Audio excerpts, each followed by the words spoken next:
Buenas Antes de, noches, doctor. a ver, Buenas noches. vamos a exponer pronto alergia a medicamentos. Empecemos pronto, por favor, si es que cumplimos con los tiempos. Enciendan las cámaras los expositores. Y empiecen, por favor.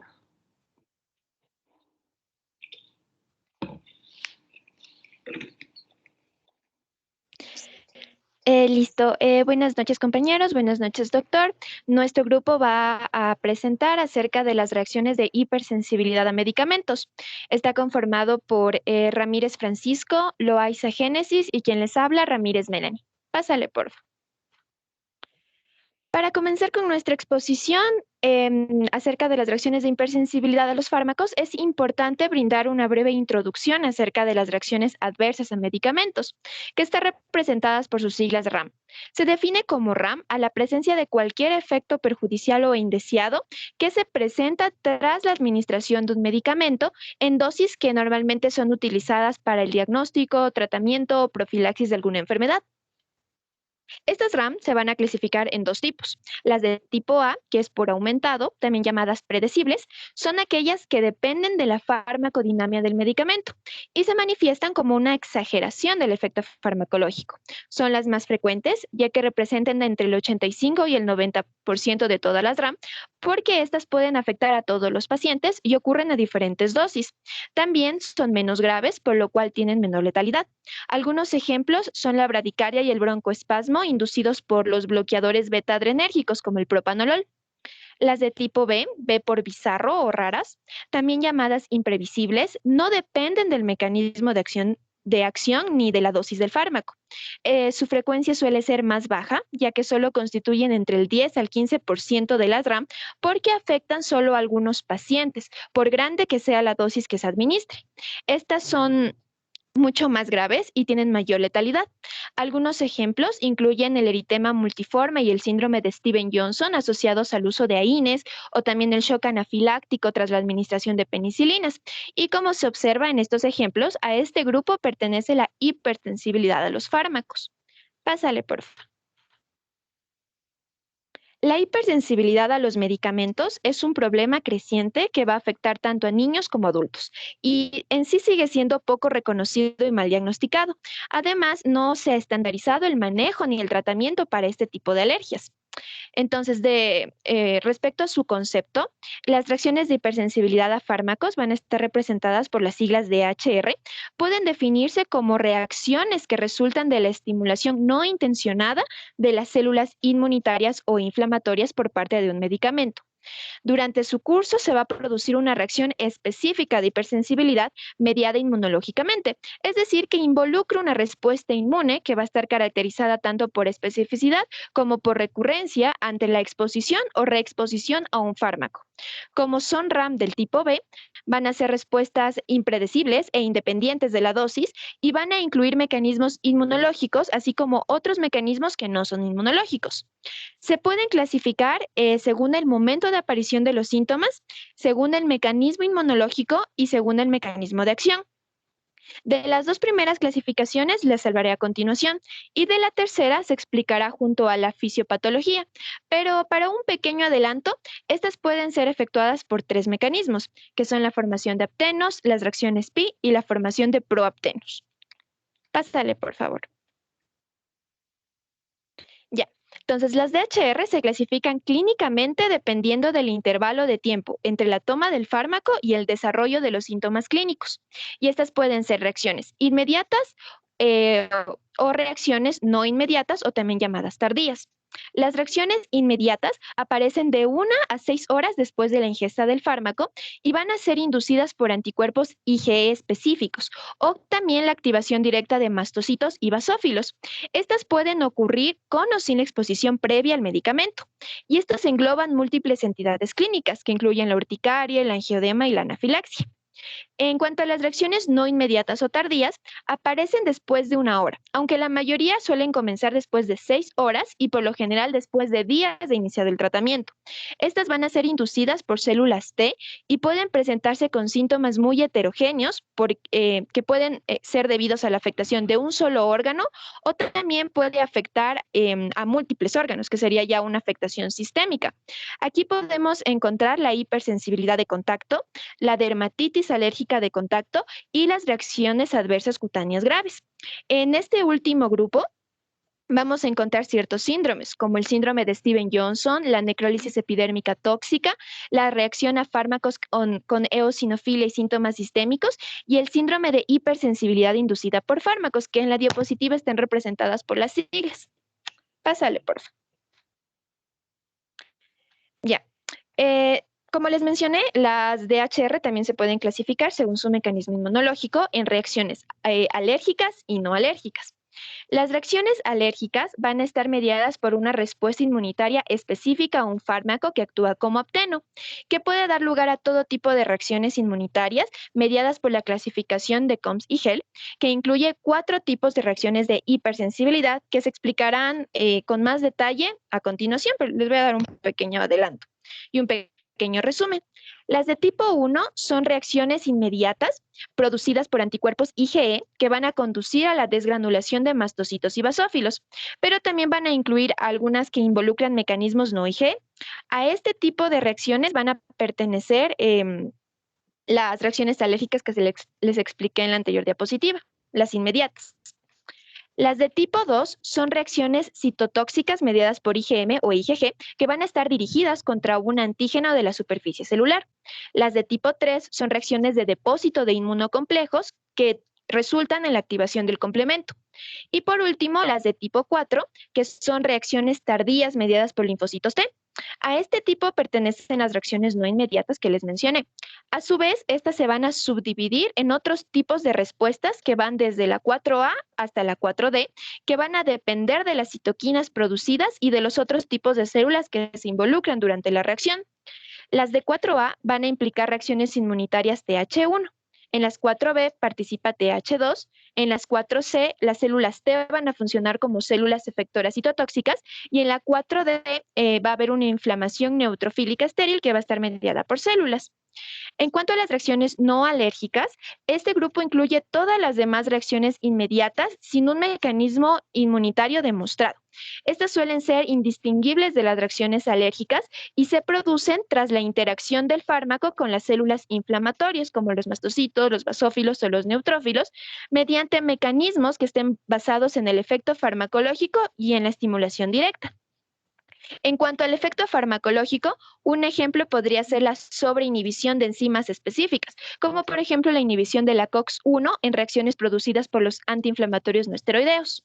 Y en cuanto a la estimulación directa, un ejemplo es la ocupación fuera del objetivo de los receptores, como del receptor de la proteína G en los mastocitos por un agente bloqueante neuromuscular y también causado por las fluoroquinolonas. Pásale, por favor.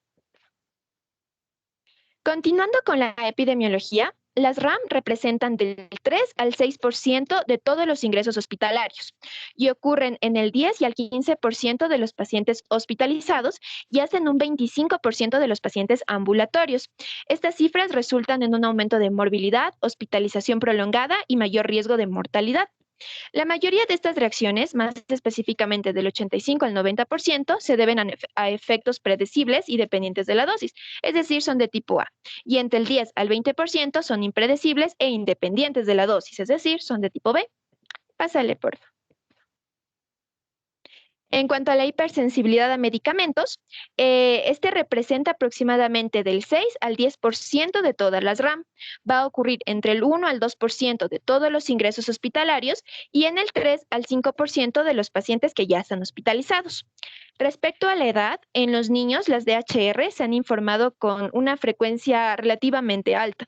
Suele ocurrir entre el 8,7% de los pacientes hospitalizados y entre el 1 al 8% de las visitas a los consultorios, es decir, pacientes ambulatorios. Aunque aún no hay datos que demuestren que hay una prevalencia de un grupo de edad más que otro. Hablando un poquito de las reacciones más graves, la incidencia estimada del síndrome de Steven-Johnson es de 0,4 a 1,2 por millón de personas por año y la incidencia de la necrólisis epidérmica tóxica es de 1,2 a 6 por millón de personas al año. Y en cuanto a los medicamentos que causan con mayor frecuencia las DHR, para las reacciones inmediatas, los AINES son los principales culpables y estos van a estar seguidos de los antibióticos beta-lactámicos. Y para las reacciones no inmediatas, los agentes antiepilépticos y el alopurinol, que es un inhibidor de la oxidasa de santina, son los medicamentos más comúnmente reportados. En Latinoamérica, así como aquí en el Ecuador, en realidad hay una escasez de datos acerca de la prevalencia o de la incidencia de este tipo de reacciones, porque el sistema de farmacovigilancia es relativamente nuevo, entonces no hay tantos datos. Pásale, por favor. Bueno, para conocer un poquito acerca de los fármacos más prevalentes, les trajimos un estudio publicado por The Journal of Allergy and Clinical Immunology, en donde se determinó que la etiología de las reacciones de hipersensibilidad a fármacos se debieron con más frecuencia a los antibióticos en 44,4%.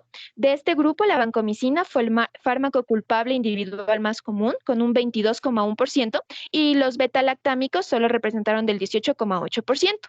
En segundo lugar, va a estar el uso de múltiples medicamentos, con el 10,5%, y al menos el 78% de este grupo incluyeron un antibiótico. A este le siguieron los anticonvulsivos con 17%, los inhibidores de la enzima convertidora de angiotensina con 12%, los AINES con 10% y en último lugar el contraste intravenoso con 7%. Pásale, por favor. Bueno, es imposible predecir con certeza el desarrollo de la hipersensibilidad de un fármaco, pero se han aclarado algunos ¿Puede factores. regresar, porfa, al cuadrito anterior? Tengo una duda. Ahí dice qué fármacos afectan más, pero en relación a reacciones alérgicas o efectos o reacciones adversas. No, reacciones alérgicas de Ya, hipersensibilidad. hipersensibilidad, ya.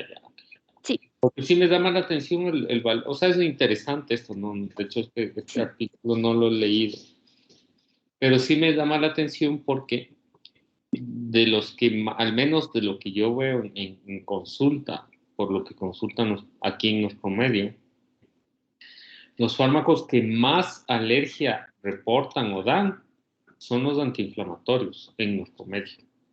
Y sería chévere como corroborar yo mis datos con esto, ¿no? Solo eso. Sí, Doc, yo también al consultar eso, en la anterior por eso también le coloqué a los AINES, porque eso decía en la mayoría de las bibliografías, pero encontré este estudio y me pareció bastante interesante mencionarlo. Pero esta es una serie, ¿de dónde era? Es publicado en The Journal of Allergy and Clinical Immunology. Pero la serie que reportan de dónde es, ¿entiendes? Eh, O con, bueno, un momento, Doc. porque es interesante, o sea, son datos que no digo que esté mal ni bien, pero puede ser la, la casuística específica de un país o de una zona que no necesariamente tiene que ver con lo nuestro, ¿entiendes? Ah, sí, Doc, fue publicado en un hospital de De dónde, Massachusetts, si no me equivoco. Si no me equivoco, es de Massachusetts. ya, más o menos a eso voy, o sea, porque Sí, si esto es dentro de un hospital, perfecto, o sea, si es la incidencia de reacciones que se presentaron en tal hospital, pues sí, pero en general no puedes extrapolarlo de un hospital al uso normal o habitual de fármacos, ¿no es cierto? Entonces, los antiinflamatorios normalmente son consumidos muchas veces sin receta médica y siempre se toma a una persona para el dolor. Y por ende, por el uso de fármacos, es mucho. ¿Qué son más consumidos, los antiinflamatorios o los antibióticos? Para que me entiendan. antiinflamatorios. ¿No es cierto? Entonces, solo por el hecho de que se consuma más, teóricamente estás más expuesto a más reacciones. Otra cosa es en un hospital. Ya en un hospital sí hay mayor uso de antibióticos probablemente por lo que ingresan y demás. Pero se daba a entender esto que las reacciones alérgicas son más frecuentes en general antibióticos y no es así. Entonces, en ese punto es como que hay algo de discordancia. Tenían que aquí especificar un poco más a qué se refería esta casuística. Continúa. Listo, Doc. Bueno, ahora continuando con los factores de riesgo. Bueno, los factores de riesgo pueden estar relacionados ya sea con el fármaco o con el huésped. Bueno, antes de comenzar, ¿alguien me podría ayudar diciéndome qué es antigenicidad y qué es inmunogenicidad?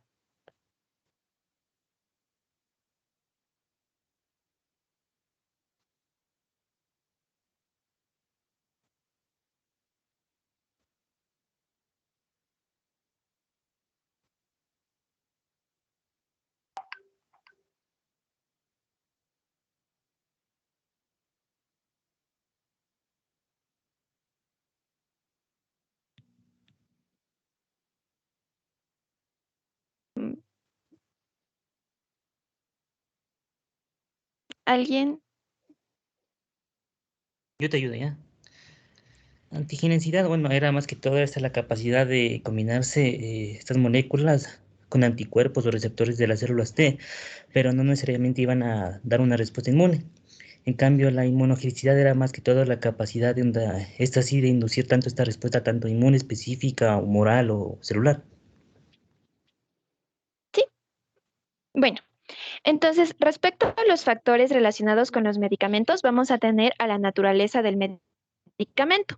Este, bueno, va a determinar la capacidad de provocar una respuesta inmunitaria completa y este se va a basar en dos características del fármaco, que es la antigenicidad y la inmunogenicidad. Además, la interacción también puede depender de los metabolitos generados, que algunos incluso pueden ser más reactivos que el fármaco original.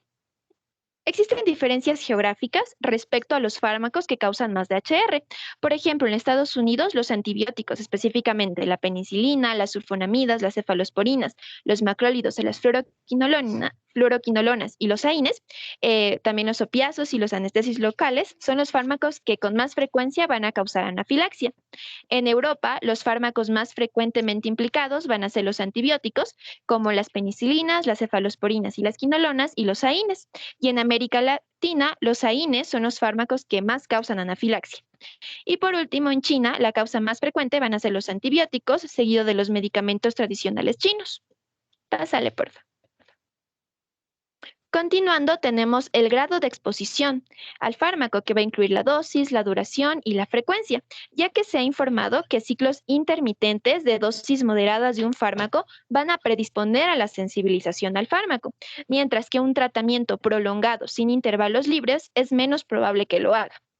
Otro factor es la ruta de administración, puesto que la aplicación tópica de un fármaco está asociada con una alta incidencia de sensibilización e incluso debe evitarse con ciertos agentes, como por ejemplo la penicilina y las sulfonamidas. La administración oral suele ser más segura que cualquier tipo de administración parenteral, pero sí se asocia la administración oral con ciertas reacciones adversas graves. Y por último, se encuentra la sensibilización cruzada, porque una vez que se ha producido la sensibilización a un fármaco, existe la posibilidad de una reactividad a fármacos con una relación química estructural estrecha de los metabolitos que van a estar inmunoquímicamente similares. Un ejemplo de esto puede ser la reactividad cruzada observada entre las penicilinas y las cefalosporinas. Pásale, por favor. Respecto a los factores relacionados con el huésped, tenemos a la edad.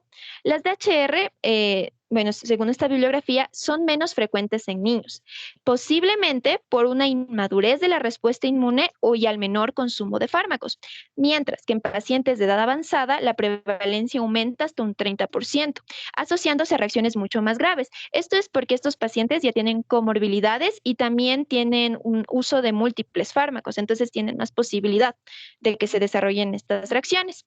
También el género va a influir en el desarrollo de estas reacciones, ya que se piensa que el género femenino tiene mayor prevalencia de DHR, posiblemente por el mayor consumo de fármacos en mujeres que en hombres, también factores genéticos y epigenéticos. También se ha relacionado con las hormonas, por ejemplo, en el síndrome de hipersensibilidad a los progestágenos, en donde las hormonas que son similares a la testosterona o a los estrógenos van a servir como alergenos sensibilizantes. Otra teoría u otro ejemplo es que las sustancias químicas que contienen compuestos de amonio cuaternario que se pueden encontrar en cosméticos o detergentes, que son utilizados más por mujeres, reaccionan de forma cruzada con los bloqueadores neuromusculares y los opioides, y por lo tanto pueden aumentar el riesgo de reacciones durante la anestesia general, por ejemplo. También los pacientes con síndrome de alergia a múltiples medicamentos. Estos pacientes pueden tener una alergia a varios medicamentos sin necesidad de que exista una reacción cruzada. Esta condición es bastante rara, su prevalencia solo es del 0,5%. También se ha propuesto que la exposición recurrente a medicamentos, como en cursos repetidos de terapia con los mismos medicamentos o relacionados, se van a asociar a tasas más altas de alergia o de sensibilización. Por ejemplo, en los pacientes con fibrosis quística, que requieren cursos recurrentes de los mismos antibióticos o antibióticos similares, tienen un riesgo mayor de desarrollar alergias a los mismos. Pásale, por favor. También los factores genéticos participan, ya que ciertos alelos del antígeno leucocitario humano, el HLA, representan factores de riesgo significativos para los efectos secundarios graves de un medicamento. Por ejemplo, el síndrome de Steven-Johnson y la necrólisis epidérmica tóxica causada por la carbamazepina en chinos muestra una fuerte asociación con el HLA-B1502. En cambio, los portadores europeos del alelo HLA-A3101 tienen un mayor riesgo de desarrollar la reacción a fármacos con eosinofilia y síntomas sistémicos y el síndrome de hipersensibilidad inducida por fármacos al estar expuesta a la carbamazepina. Estos mismos síndromes causados por el halopurinol también muestran una fuerte asociación con el HLA-B5801. Asimismo, el estado de una enfermedad previa del paciente puede afectar el desarrollo de la alergia a los medicamentos, porque aquí se alteran las vías metabólicas y pueden inducir variaciones de las respuestas inmunológicas. Por ejemplo, en la infección del virus de Epstein-Barr o la leucemia van a aumentar la frecuencia de las reacciones a las aminopenicilinas. En el síndrome de inmunodeficiencia adquirida, a este tiene tasas muy altas de reacciones dermatológicas a las sulfonamidas y también otras drogas. En el virus del herpes simplex, este puede aumentar la actividad de las células T después del inicio de la erupción del fármaco y puede inducir síntesis de citocinas proinflamatorias que pueden tener un papel en la reacción a fármacos con eosinofilia y síntomas sistémicos, y también el síndrome de hipersensibilidad inducido por fármacos. Y en la fibrosis quística, como les mencioné, los pacientes se encuentran expuestos con mayor frecuencia a dosis muy altas de fármacos, como por ejemplo los antibióticos beta-lactámicos. Otro factor sería la atopia. Este es un fenotipo heredado que incluye la predisposición a desarrollar IgE específica de alergenos contra alergenos inhalados o ingeridos, lo que produce que los pacientes con trastornos atópicos alérgicos, como la asma alérgica o la alergia alimentaria, pueden tener un mayor riesgo de agravamiento de las manifestaciones clínicas si se les presenta una alergia a los medicamentos mediadas por IgE. Y por último se encuentra la reacción previa al medicamento. Pásale, por favor.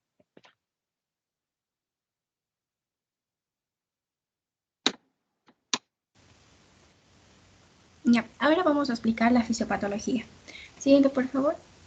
Entonces, existen tres modelos o mecanismos por los cuales las moléculas pequeñas, como son los fármacos, pueden interactuar para generar respuestas inmunes. Entonces, tenemos así tres modelos: el modelo del apteno, el modelo o concepto PI y el modelo del repertorio del péptido alterado. Entonces, empezamos con el modelo del apteno, que ya lo hemos estudiado previamente. Entonces, este se basa en que los fármacos o sus metabolitos, o sea, moléculas demasiado pequeñas, menor a 1 kilodalton, no son capaces de inducir respuestas inmunes específicas por sí mismo. Entonces, este modelo establece que para que el fármaco pueda desencadenar una respuesta inmune, se debe de unir covalentemente a una proteína de alto peso molecular, como es la albúmina, entonces formando así un complejo apteno-proteína. Algunos medicamentos son proaptenos. ¿Esto qué quiere decir? Que van a ganar actividad o capacidad para unirse covalentemente a proteínas solo después de ser metabolizados.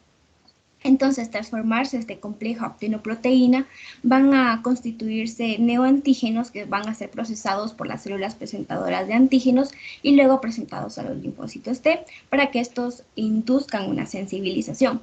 Entonces, estos complejos también pueden inducir respuestas humorales por parte o a través de las células B. Luego tenemos el modelo PI o concepto PI. Este establece que los medicamentos se pueden unir directamente a los receptores inmunitarios, como son las proteínas del HLA o el TCR. Entonces, esta unión a estos receptores inmunitarios se basa en enlaces no covalentes, ya sea como las fuerzas de Van der Waals, los enlaces de hidrógeno o las interacciones electrostáticas.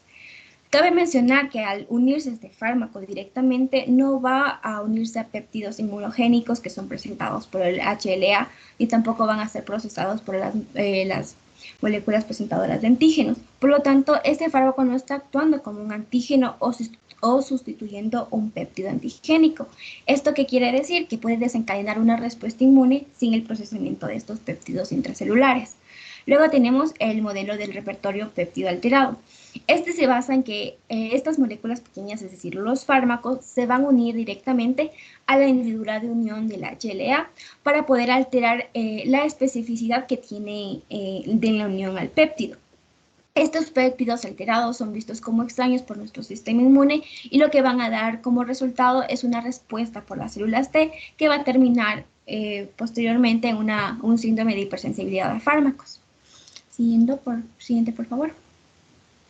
Ahora aquí tenemos una clasificación importante que es la de Health y Combs sobre las reacciones de hipersensibilidad a fármacos.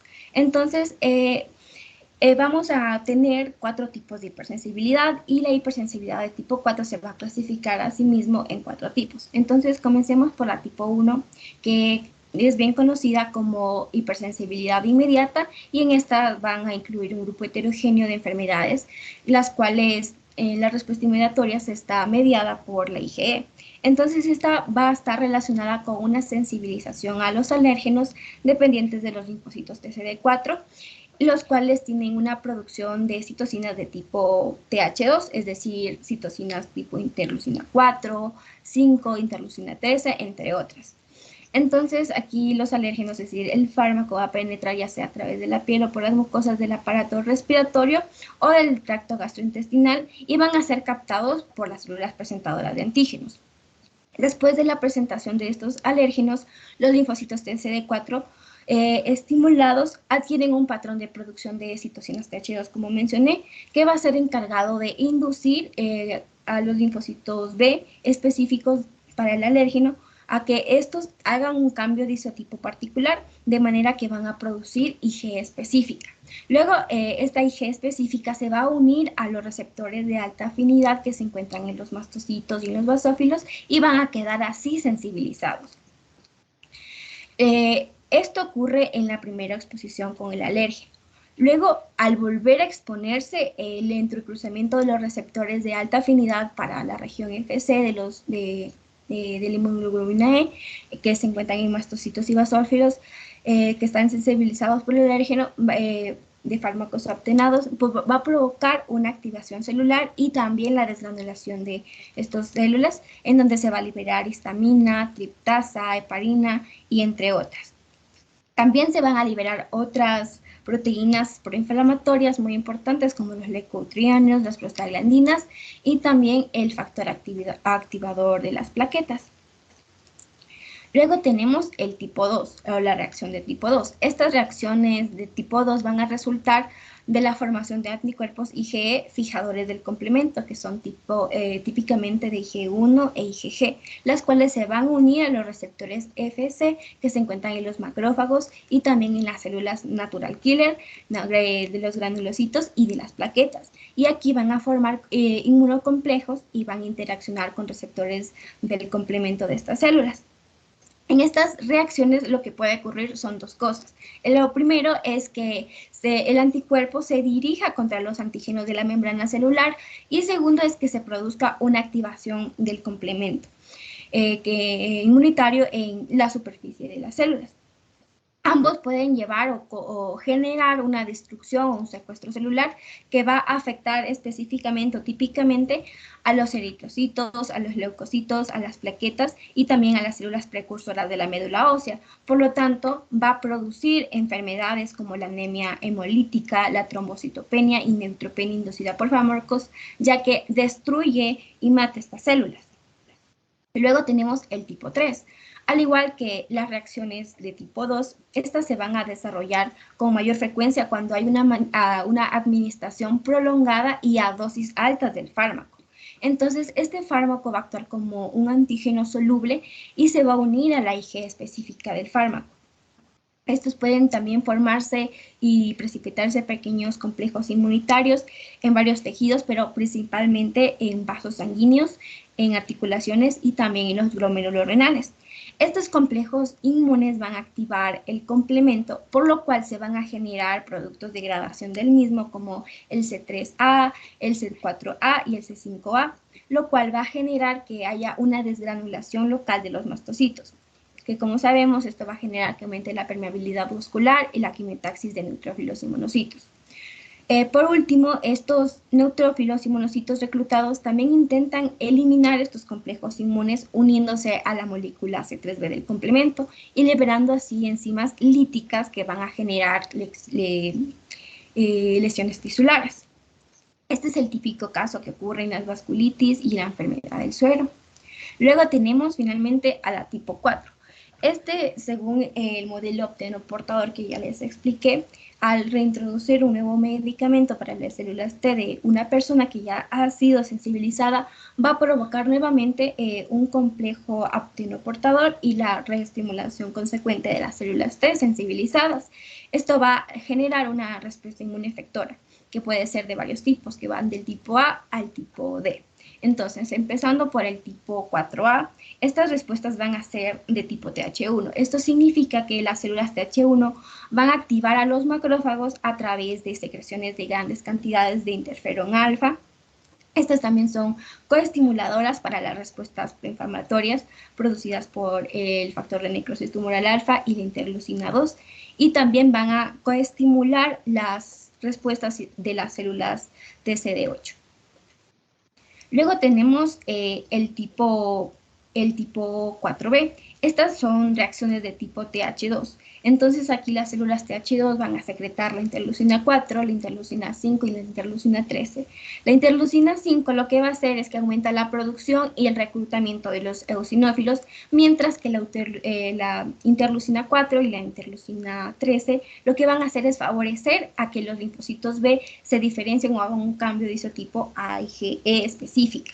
Un ejemplo claro de esto es el exantema maculopapular, que se caracteriza por eosinofilia. Y tenemos luego el tipo 4C. En esta reacción, los linfocitos van a actuar como células efectoras que van a migrar a la piel, y lo que van a hacer es causar la muerte de los queratinocitos a través de la liberación de la perforina, de la granzima, o a través de la vía del Fas-ligando, que como sabemos, esto genera apoptosis de las células. Entonces, este es un típico ejemplo de lo que ocurre en el síndrome de Stevens-Johnson o la necrólisis epidérmica tóxica, y también en el exantema maculopapular. Y finalmente tenemos el tipo 4D. Entonces, esta va a ser de una respuesta de TH17, en donde estas células van a liberar la quimiosina CX, CL8. Esto va a hacer que se atraigan los linfocitos al sitio de la inflamación, y también para atraer el factor de estimulante de colonias de los granulocitos y macrófagos. Esto va a presentarse en la pustulosis exantematosa generalizada aguda. Siguiente, por favor. Entonces, aquí lo que observamos es la fisiopatología más específica del síndrome de Stevens-Johnson y de la necrólisis epidérmica tóxica. Luego de activar a estos linfocitos TCD8, que son los más importantes o las células más importantes en esta enfermedad, y también activar a las células natural killer, lo que va a producirse es que hay una exocitosis del contenido de los gránulos de estas células. Entonces se van a liberar perforinas, enzimas y granulosinas. La perforina lo que va a hacer es que va a romper la integridad de la membrana plasmática de los queratinocitos, lo cual va a facilitar que ingrese la granzima B. Esta granzima B, al ingresar al citosol de los queratinocitos, lo que va a inducir es apoptosis al activar a las caspasas. Y finalmente lo que hace la granulosima es crear agujeros en los queratinocitos, lo que va a inducir apoptosis en estas células. Además, es muy importante las interacciones que ocurren entre el FAS y el FAS ligando, ya que esto va a activar las caspasas y, como lo mencioné, esto va a inducir apoptosis de estas células epidérmicas. Algo importante que cabe mencionar en esta fisiopatología es que hay un agotamiento de las células TREG, es decir, las células reguladoras. Por lo tanto, no va a haber una regulación óptima de las respuestas que tienen los linfocitos T citotóxicos y van a generar todo este proceso de daño y de muerte celular de los queratinocitos. Siguiente, por favor. Entonces, aquí tenemos la fisiopatología del síndrome de reacciones inducidas por fármacos con eosinofilia y exantema maculopapular. Entonces, se creó o se establece que a través de interacciones de célula-célula, las células presentadoras de antígenos pueden activar a células específicas para el fármaco con la ayuda de la coestimulación de la OX40, la cual va a evitar que las células TREG, que tienen una acción para regular las respuestas de los linfocitos T, no actúen correctamente. Y también va a hacer que los linfocitos TH2 aumenten citocinas como la interleucina 4, la interleucina 5 y la interleucina 13. Como ya lo mencioné, esto va a generar una eosinofilia, que es muy característica de este cuadro. Entonces, además, la eotoxina, que son producidas por los queratinocitos, y las TAR, que son producidas por las células dendríticas, van a promover que haya aún más una acumulación local de eosinófilos nocivos, y esto va a seguir generando un proceso tóxico de eosinofilia que se presenta en estos cuadros. Entonces, va a haber también niveles elevados de citocinas proinflamatorias como el interferón gamma, la interleucina 6 y la interleucina 15, que van a generar una inflamación sistémica que caracteriza al DRES. En el caso de del exantema maculopapular, se va a producir algo muy similar a esto, pero estas respuestas inmunitarias se van a ver aumentadas a través del eje del CD40. Siguiente, por favor. Siguiente. Entonces, aquí tenemos las reacciones que son causadas por una reacción de tipo 1 o mediadas por IgE, que son las específicas. Entonces, lo característico que se presente por la degranulación de los mastocitos es urticaria y angedema, aunque también se puede producir anafilaxia, que es lo más grave de estas reacciones. Entonces, la urticaria, como observamos, es una reacción que se caracteriza por abones eritematosos que tienen un centro pálido, que pueden estar acompañados de prurito y ser de tamaño variable. Estas generalmente desaparecen rápidamente. Luego tenemos el angioedema, que esta se va a caracterizar porque hay un edema en la dermis profunda y en el tejido celular subcutáneo, pero específicamente este edema se va a producir en párpados, en labios, en la región perioral y periorbital, aunque es frecuente o es posible que se produzca en cualquier otra zona del cuerpo. Entonces el paciente lo que nos va a decir es que siente una sensación de quemazón o una distensión en la piel, pero esta generalmente no se va a acompañar por prurito. Y finalmente tenemos a la anafilaxia. Este es el síndrome clínico que se caracteriza porque hay un colapso cardiovascular y una afectación respiratoria debido a que hay una reacción de hipersensibilidad muy grave. Si esto no se trata apropiadamente, entonces puede ser mortal para el paciente. Generalmente los síntomas aparecen tras pasar 30 a 60 segundos luego de la exposición al fármaco. Y esto también va a depender del paciente, de la vía de penetración del fármaco y también del grado de sensibilización que tenga el fármaco en el paciente. Entonces, lo que se establece o la clínica más frecuente que se produce es que haya urticaria, angioedema, haya enrojecimiento de la piel, que estas son las manifestaciones más comunes, aunque también pueden haber síntomas respiratorios como obstrucción nasal, disnea, tos y sibilancias. A nivel cardiovascular, lo que puede causar es hipotensión y shock, arritmias, también disfunción ventricular y también infarto. Síntomas gastrointestinales pueden ser el vómito y la diarrea. Entonces, aquí los fármacos que se asocian a generar este tipo de respuestas son las beta-lactámicos, como las penicilinas y las cefalosporinas, quimioterapéuticos como el cisplatino y el carboplatino, y los AINE. Siguiente, por favor. Entonces aquí tenemos las reacciones de tipo 2. Como ya mencioné, estas de tipo 2 van a afectar o van a formarse anticuerpos que se van a unir a la membrana de los eritrocitos, de las plaquetas y de los neutrófilos como tal, los van a destruir, por lo tanto va a haber una reducción de estas células. Entonces tenemos así a la anemia hemolítica inducida por medicamentos. Esta va a tener un cuadro heterogéneo en cada paciente. Generalmente se inicia de 1 a 7 días luego de la exposición al fármaco. Si el paciente ya ha sido expuesto previamente al fármaco, entonces la aparición de los síntomas va a ser mucho más rápido, generalmente en menos de 24 horas. Entonces, la clínica que pueden presentar estos pacientes es una clínica de una anemia clásica como astenia, fatiga, taquicardia, palidez, disnea, fiebre, escalofríos y dolor lumbar y torácico, aunque no todos los pacientes van a presentar estos síntomas. Otras manifestaciones clínicas que se pueden presentar es la ictericia, la orina de color oscuro debido a que hay una hemoglobinuria, fiebre, vómito, diarrea, entre otros. Los fármacos que más se asocian a generar estas reacciones, la penicilina, la amoxicilina, la ampicilina, la cefazolina, la ceftriaxona, la rifampicina, la isoniazida, el trimetoprim, el sulfametosazol, el clotrimazol, los AINES, entre otros. Luego tenemos a la trombocitopenia inducida por medicamentos. Esta generalmente se produce a los 7 días de la exposición al fármaco, aunque es muy frecuente que se produzca entre 2 a 3 días. Esta se va a caracterizar porque los pacientes presentan petequias en la piel y mucosas. Estas petequias que son manchas pequeñas rojas que se producen por sangrados, generalmente miden menos de 4 milímetros. En los pacientes también puede haber sangrado en encías, en nariz, en intestino y en el tracto urinario. Puede haber también esplenomegalia y hepatomegalia debido a que hay un secuestro o producirse un secuestro de las plaquetas en estos órganos. Se dice que la trombocitopenia es grave cuando el recuento de las plaquetas van a ser menor a 20.000 plaquetas por microlitro. Entre los fármacos que están mayormente implicados en estas reacciones es la heparina, el aflisimab, la quinina, la quinidina, las sulfonamidas, los AINES, las carbamazepinas y los betalactámicos. Y finalmente, dentro de este grupo se encuentra la neutropenia inducida por medicamentos. Esta se va a caracterizar porque hay una reducción de los neutrófilos circulantes.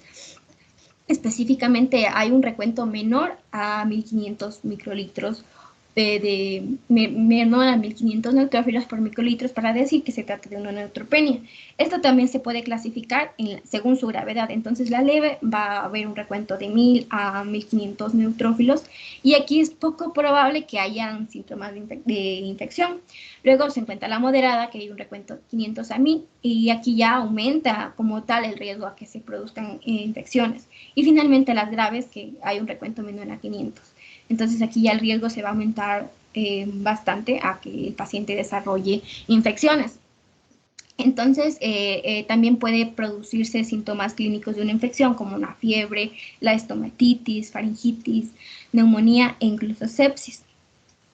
Los fármacos que se asocian a generar estas respuestas son la amoxicilina, la ampicilina, la rifampicina, la fenitoína, la mitriptilina y la carbamazepina. Siguiente, por favor. Ahora tenemos las reacciones de tipo 3. Entonces, estas, como ya lo mencionamos, están formadas por inmunocomplejos que se depositan en todo el organismo, especialmente en los vasos sanguíneos. Entonces, tenemos así a la enfermedad del suero. Esta generalmente se observaba tras la administración de un suero animal, como por ejemplo cuando se administraba el suero antiofídico como un antídoto para la mordedura de serpientes venenosas. El mecanismo de generar esta reacción es porque se generan complejos fármaco-anticuerpos y también se activa la vía del complemento. Entonces, estas reacciones suelen aparecer tras 7 a 10 días luego de la administración o exposición del fármaco y pueden causar fiebre, artralgia, exantema, como podemos observar. En algunos pacientes se produce artritis, edema y síntomas digestivos. Estos síntomas generalmente son autolimitados y duran entre 1 a 2 semanas. Entre los fármacos que más se asocian a estas reacciones son los betalactámicos como la penicilina y la amoxicilina, las sulfonamidas como el clotrimazol y la carbamazepina. Luego tenemos a la vasculitis. que esta generalmente se presenta como una púrpura palpable o petequias, también con fiebre, urticaria, artalgias, linfadenopatías, y hay una velocidad de sedimentación globular elevada y niveles bajos del complemento. Estas lesiones generalmente, como observamos en la imagen, afectan a miembros inferiores. Se ha dicho con poca frecuencia van a afectar a órganos como órganos del aparato gastrointestinal o a los riñones. Los culpables más comunes de causar estas reacciones son las penicilinas, la cefalosporina, las sulfonamidas, la fenitoína, el alpurinol, entre otras. Y tenemos finalmente la reacción de Artus. Esta reacción es una reacción local que se produce porque hay un depósito de inmunocomplejos en las paredes de los vasos sanguíneos, lo cual va a generar una vasculitis con necrosis de la pared y consecuentemente va a causar una necrosis hemorrágica tisular. Entonces, clínicamente se va a presentar, como observamos, con edema, eritema, necrosis o urticaria. Esto se produce en vacunas contra el tétano, la difteria y la hepatitis B. Siguiente, por favor. Ahora tenemos las de tipo 4 o retardadas, que estas son las más graves, por así decirlo. Entonces vamos a empezar con las que son menos graves. Y tenemos así el exantema maculopapular. Este se va a presentar entre 4 a 14 días tras la exposición al fármaco, y entonces este se va a caracterizar porque hay una erupción difusa y simétrica de estas pápulas, como observamos. Generalmente estas afectan al tronco y a las flexuras de las extremidades proximales, como por ejemplo la región inguinal, en la región glútea, en las axilas, en las flexuras de los codos. Y también puede estar acompañado por síntomas sistémicos como el prurito, la febrícula, elevaciones de proteínas y eosinofilia leve. Y aquí no hay afectación de las mucosas. Entre los fármacos que causan este tipo de reacciones están las penicilinas, las cefalosporinas, los macrólidos, las quinolonas, los agentes antituberculosos, los inhibidores de la bomba de protones, los bloqueadores de canales de calcio, la carbamazepina, fenitoína, los AINES y el abacavir. Siguiente, por favor. Ahora aquí tenemos una exantema flexural sistémico relacionado con los medicamentos, que antes se conocía como el síndrome del babuino. Pásenla, por favor. Entonces, para que no nos olvidemos nunca, he puesto esta imagen de un babuino que tiene una apariencia muy similar a la presentación de este exantema que afecta generalmente estas flexuras, como observamos aquí. Entonces, este exantema es muy parecido al exantema anterior, pero este se caracteriza porque afecta específicamente a las flexuras. Entonces, hay algunos criterios que nos pueden indicar que se trata de esta enfermedad, que es que se produzca luego de la exposición a un fármaco, ya sea de forma inicial o repetida, y que el fármaco sea administrado de forma sistémica durante 2 días. Y el aparecimiento de este eritema que observamos en la región glútea, perianal, en la región inguinal o perigenital, como estamos observando. Entonces, algo que muy importante que les puedo aportar es que podemos diferenciarlo con una reacción exantematosa por virus, a través de que este tipo de reacciones va a afectar a las flexuras, como estamos observando, afecta a estas flexuras, mientras que las que son causadas por infecciones, como observamos en la imagen inferior derecha, no va a afectar a estas flexuras. Generalmente estas no se ven comprometidas. Los fármacos que se asocian a generar estas reacciones son los mismos que los anteriores, pero se ha reportado que existe mayor frecuencia que produzca la amoxicilina. Siguiente, por favor. Entonces, luego tenemos a la pustulosis exantematosa generalizada aguda. Esta generalmente empieza entre al día 12, luego de la exposición al fármaco.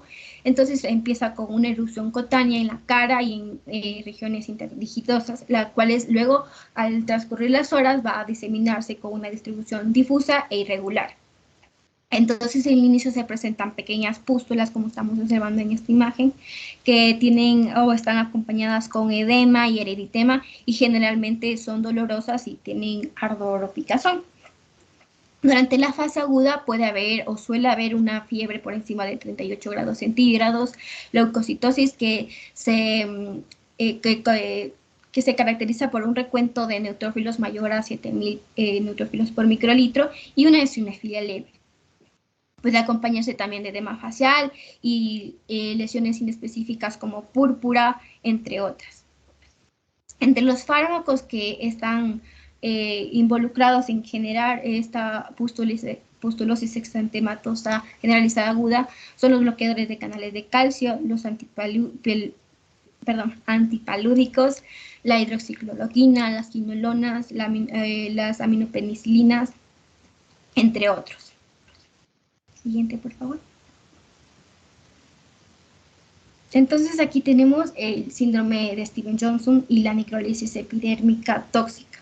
Estas son reacciones mucocutáneas graves, graves que generalmente están provocadas por medicamentos como el alopurinol, la carbamazepina, la lamotrigina, el sulfametazol, el fenobarbital, y se asocian con menor frecuencia a que los cause la ampicilina, la amoxicilina, la levofloxacina, el diclofenaco y la doxiciclina. Entonces, este se caracteriza porque hay una extensa necrosis y desprendimiento de la piel. ¿Alguien me puede decir cuál cree que es la diferencia entre el síndrome de Stevens-Johnson y la necrólisis epidérmica tóxica? Sí, para mí es la extensión de las lesiones o desprendimiento de la piel. Sí. Entonces, esta se considera que es una enfermedad continua en la que se van a diferenciar por la gravedad la gravedad del desprendimiento de la piel. Entonces, el síndrome de Stevens-Johnson va a ser, por así decirlo, un cuadro menos grave, en donde el desprendimiento de la piel va a ser menor al 10% de la superficie corporal total. Y la necrólisis epidérmica tóxica ya implica un desprendimiento mayor al 30% del área de superficie corporal total, por lo tanto va a ser más grave. Entonces lo vamos a tomar como una enfermedad continua o una misma enfermedad. Esta se va a presentar o va a caracterizarse porque tiene un pródromo que se caracteriza o presenta fiebre mayor a 39 grados centígrados. También puede presentar síntomas similares a la influenza. Puede haber fotofobia, prurito y ardor conjuntival. Asimismo puede haber mialgias, artralgias, que son síntomas que pueden estar presentes en la mayoría de los pacientes. En el caso de las lesiones cutáneas, que son las que más destacan, generalmente van a comenzar con pápulas maculoeritematosas con un fondo morado o violáceo, como lo observamos en las imágenes. Estas generalmente son sensibles al tacto y generan un importante dolor. Luego, al ir progresando, evolucionando la enfermedad, estas se pueden generar vesículas o ampollas en cuestión de días y comenzar a desprenderse. Puede haber también el síndrome de Nikolsky positivo. ¿Esto qué significa o qué se trata este signo? Significa que cuando se jala hacia un lado la piel ejerciendo fuerza, si es positivo, va a haber un desprendimiento de la capa superior, que es delgada, dejando así, como vemos en la imagen de la derecha, a la superficie vamos a dejar una piel rosada y húmeda que generalmente es muy sensible y dolorosa. También puede haber el síndrome de Asbjørn-Hansen, que se conoce como el signo de la extensión de la bulla. Este se realiza aplicando una presión sobre la ampolla intacta y observamos cómo esta ampolla crece y se extiende hacia la piel, que tiene un aspecto completamente sano. Siguiente, por favor. Entonces puede haber también afectación a las mucosas. Generalmente se afecta con mayor frecuencia a la mucosa oral en el 90% de los pacientes, y va a afectarse también la mucosa oral y también el borde mervellón, en donde pueden aparecer erosiones hemorrágicas dolorosas. Pásela una, por favor. No más. Dolorosas, que están cubiertas por costas, como vemos en esta imagen. Esto que va a generar que el paciente al sentir este dolor va a tener una ingesta oral deficiente y lo que va a causar es una desnutrición y deshidratación. En la afectación ocular, que ocurre en el 80% de los pacientes, se caracteriza o mayor frecuencia se presenta conjuntivitis severa con una secreción purulenta, aunque también puede haber ulceración corneal y uveitis anterior. Y a nivel urogenital o de la mucosa urogenital puede haber retención urinaria, erosiones genitales y una afectación válvulo-genital que puede caracterizarse por vaginitis erosiva y ulcerativa. Generación de ampollas, esto que va a hacer que se altere la morfología anatómica de la vulva. En las alteraciones hematológicas se caracteriza por presentar anemia y linfadenopatía y neutropenia. Siguiente, por favor. Y finalmente tenemos a la reacción con medicamentos con eosinofilia y síntomas sistémicos, conocido como el síndrome de Dres. Esta es una reacción adversa al fármaco que se caracteriza porque hay una erupción extensa asociada también con afectación a órganos viscerales, a linfadenopatía, a eosinofilia y también una linfocitosis atípica. Para que nosotros podamos decir que se trate de un síndrome de Dres, al menos tiene que cumplir 3 de los siguientes criterios. En que el caso de una erupción cutánea es que haya un exantema maculopapular y prurito, como observamos en la imagen. En las alteraciones hematológicas, que haya un recuento de eosinófilos mayor a 150.000 por metro cúbico, leucocitosis y trombocitopenia. Y en el compromiso sistémico, que hayan adenopatías menor a 2 centímetros, haya una elevación de las transaminasas por encima, 2 veces por encima del valor normal, nefritis intersticial, pericarditis, miocarditis y fiebre mayor a 38 grados centígrados. Este síndrome generalmente se presenta de entre 2 a 8 semanas después de la exposición al fármaco.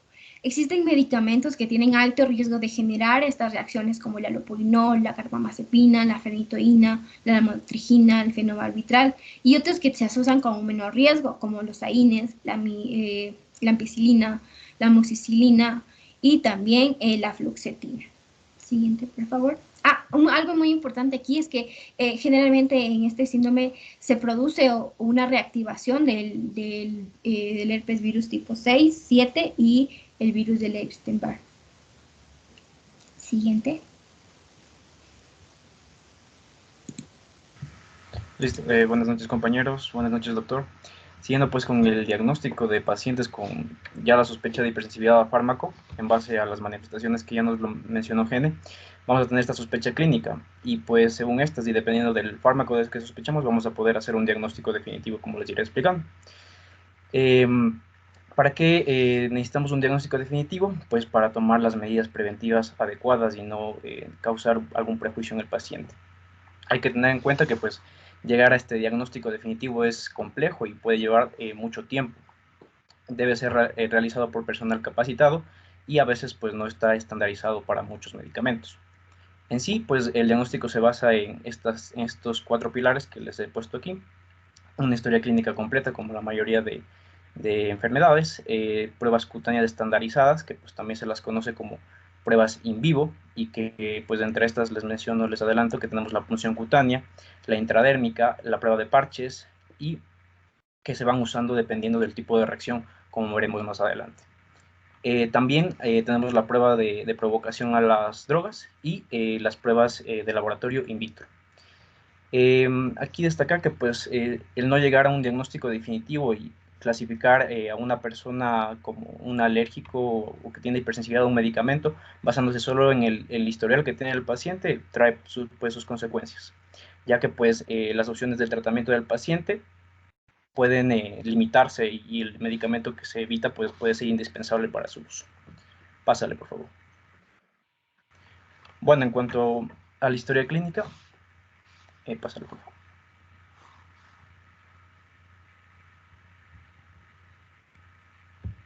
Listo. Bueno, en cuanto a la historia clínica, pues una buena anamnesis es esencial para evaluar al paciente que sospechemos de alergia a medicamentos.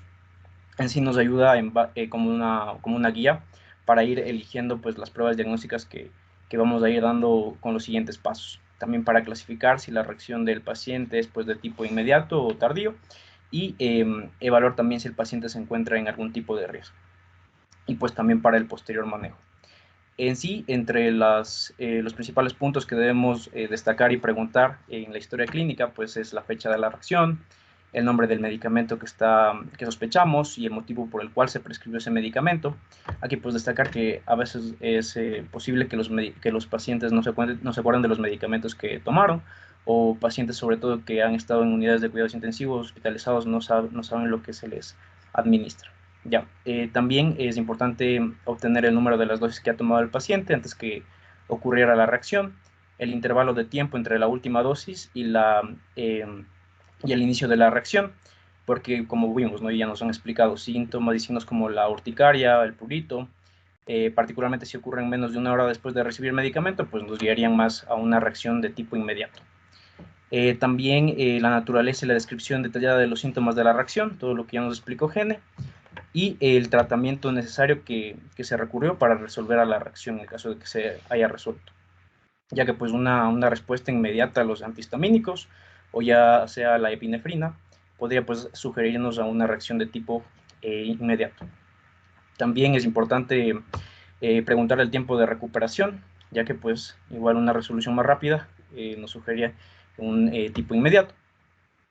También los otros medicamentos, se ha tomado otros medicamentos, tanto al momento de la reacción como otros medicamentos químicamente relacionados, como nos mencionaron que puede pasar estas reacciones cruzadas entre penicilinas y cefalosporinas. Y también ciertas afecciones subyacentes, como si el paciente ya presenta algún tipo de urticaria crónica o rinosinusitis crónica. Pásale, por favor.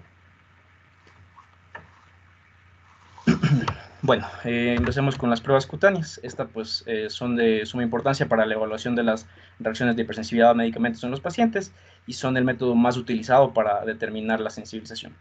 Vamos a tener, como les mencionaba, para cada tipo, vamos a tener para reacciones de tipo inmediato y también de tipo tardío. Y bueno, para las de tipo inmediato que vamos a revisar ahorita, la Asociación Americana de Alergia, Asma e Inmunología pues recomienda esperar al menos de 4 o 6 semanas después de la resolución completa de la reacción para poder nosotros usar esta prueba.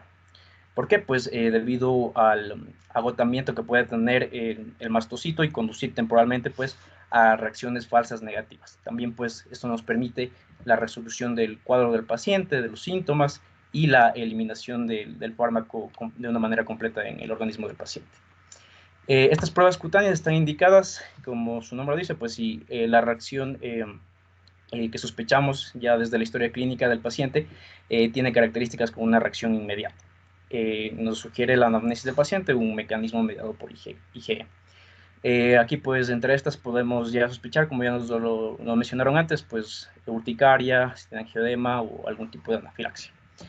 En cuanto a los pacientes, por otro lado, pues que no tengan reacciones mediadas por IgE o estas reacciones inmediatas, como por ejemplo estamos sospechando de un síndrome de Stevens-Johnson, una nefritis intersticial o anemia hemolítica, pues estos pacientes no deben someterse a estas pruebas cutáneas, ya que pues todavía hay cierta controversia al respecto de la seguridad de usar estas pruebas cutáneas, y por lo que pues en sí se recomienda primero usar la prueba de parche, que es la que explicaremos más adelante para este tipo de respuestas retardadas.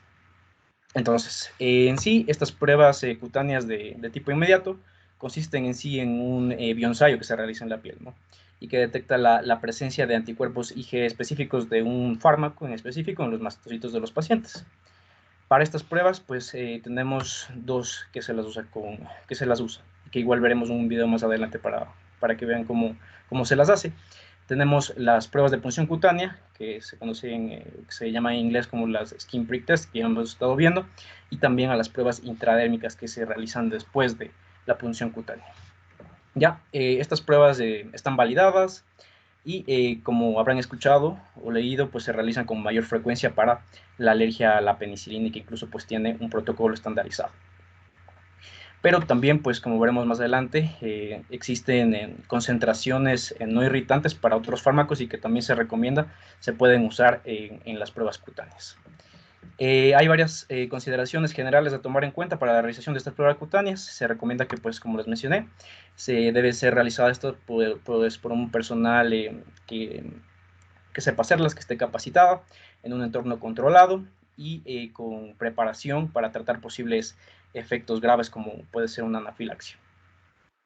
Ya, tomando como ejemplo las pruebas cutáneas que se realizan para alergia a la penicilina, que son las más comunes, pues en sí esta la prueba de punción cutánea es la que debe realizarse primero, y luego pues si esta es negativa a los 15 a 20 minutos que se espera, se pasa a la prueba intradérmica, y se la debe realizar siempre, como veremos igual más adelante en el video, con controles positivo y negativo. El control positivo pues se usa con histamina y el negativo con solución salina.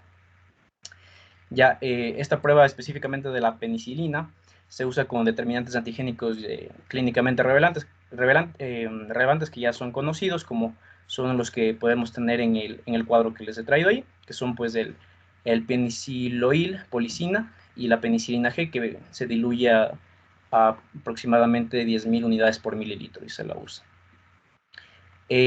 Como sabemos que la prueba es positiva, pues con un aumento del diámetro de la roncha de al menos de 3 milímetros, como hemos ya visto. Y pues, insisto, pues si la prueba de punción cutánea sale negativa, pasamos a realizar la prueba intradérmica en ese orden. Pásale, por favor.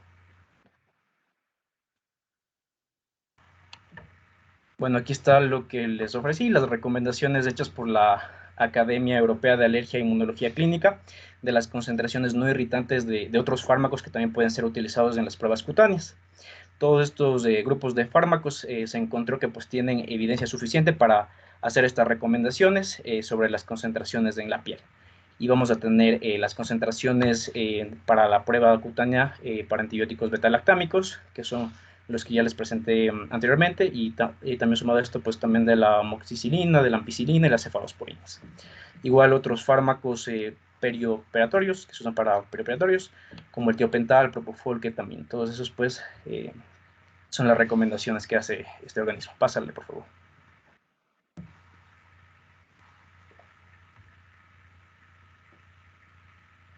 ¿Ya lo puedo estar?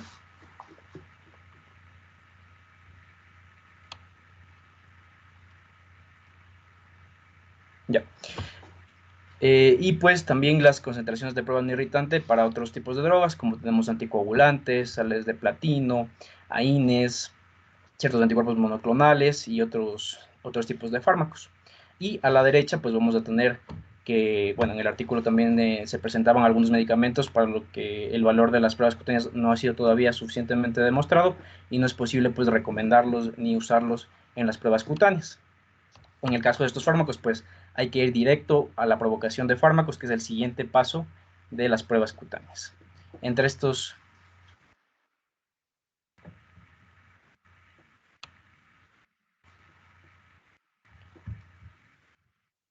Regrésale un ratito al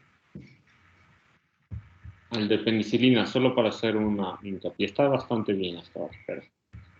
A ver, ¿Ahí por me este escuchan? motivo, sí, Ya es lo que... importante ¿Sigo? que sepan que las pruebas de alergia se hacen con determinadas concentraciones que no deben ser irritantes. Es decir, la típica prueba que te ponen una gota de penicilina en la conjuntiva o que preparan la penicilina y decimos, veamos si es que es alérgico y preparan y te pinchan ahí en la piel, eso está mal hecho. Precisamente porque no llega de las concentraciones, ¿no es cierto? Por ejemplo, la penicilina o una benzilpenicilina, cuando tú preparas una penicilina de normalmente, una, una viconcilina BZ o penicilina benezatínica, te viene de 1.200.000 unidades o de 2.400 unidades, ¿no es cierto? Entonces tú normalmente eso le diluyes en cuánto, en unos 5 cc, ¿ya? Si es que fuese así, en 1 mililitro, ¿cuánto sería la concentración de eso?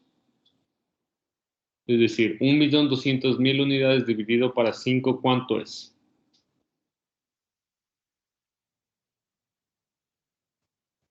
Casi siempre. ¿Cuánto?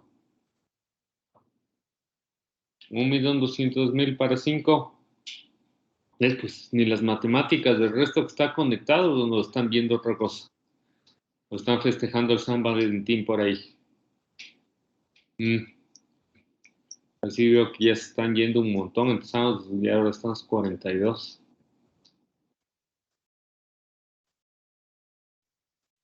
$1.200.000 para 5, ¿cuánto es?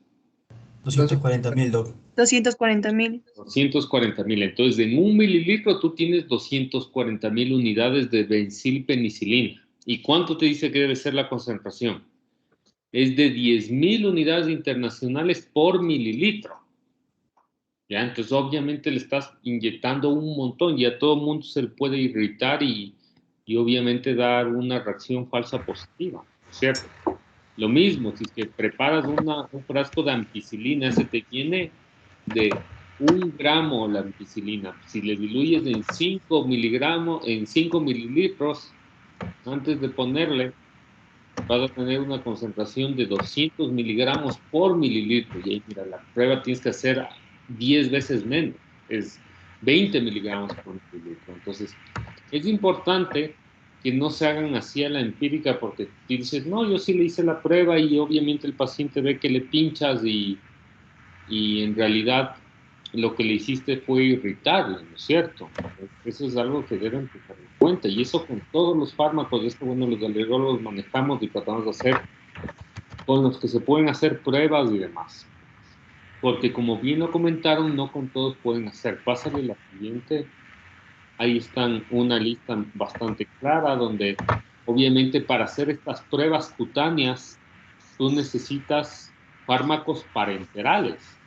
No es que cualquier fármaco oral o pastilla puede hacer lo mismo para hacer la dilución, coges agüita, mezclas y demás, porque solo si es que tienes la composición para administración parenteral podrías hacer. Pero por ejemplo los AINES, que son fármacos a veces que sí tienes para hacer administración parenteral, pero como dice aquí, no tenemos mucha evidencia, ¿no es cierto? O no está adecuadamente demostrado que realmente tengan datos fiables que te ayuden a corroborar. Y ahí está bien lo que dijo su compañero, cuando no tenemos esto, la única forma de saber, por ende, si una persona es alérgica o no, es de hacer una provocación, es decir, el que tenías tú dudas de que le pudo haber dado una reacción, lo citas al paciente en un medio controlado, en una consulta donde tengas los medios de tratar cualquier posible reacción alérgica, sobre todo una anafilaxia, le das progresivamente el fármaco y esperas el tiempo prudente de horas, dependiendo de la historia clínica igual, para ver si realmente tiene una reacción o no. Y solo así puedes confirmar si la persona es alérgica o no, ¿ya? Entonces, no es tan fácil de tampoco ir, vaya donde el alergólogo para que le hagan las pruebas de alergia. Entonces, porque tanto médicos como pacientes piensan que a todo mundo puede pincharse y hacerse las pruebas de alergia. Y te mandan, hágale las pruebas para ver a qué es alérgico.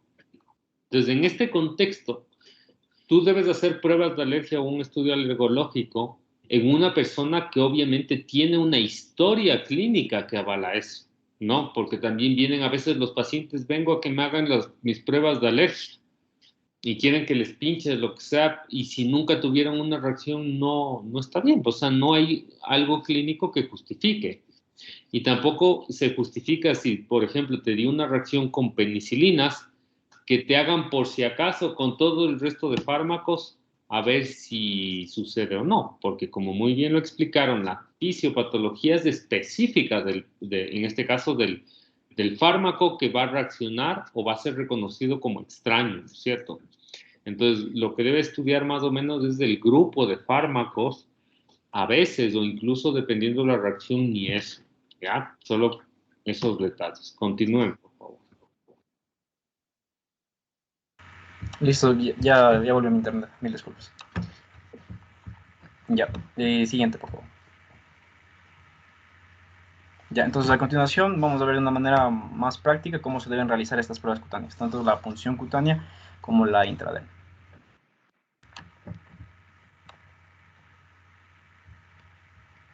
Use an alcohol swab to clean the skin. Once that's dried, use a permanent marker to mark where each reagent will be placed. Because most negative skin tests are going to be completely invisible, The markings help you remember where you put the skin test. We use a plus to indicate the histamine control and a minus to mark the saline negative control. We use PP to indicate pre-pen, or the major antigenic determinant. The placement doesn't matter, though it's best to place the histamine furthest from the major determinant because the flare can bleed into the next test if a patient has a very strong reaction to the histamine.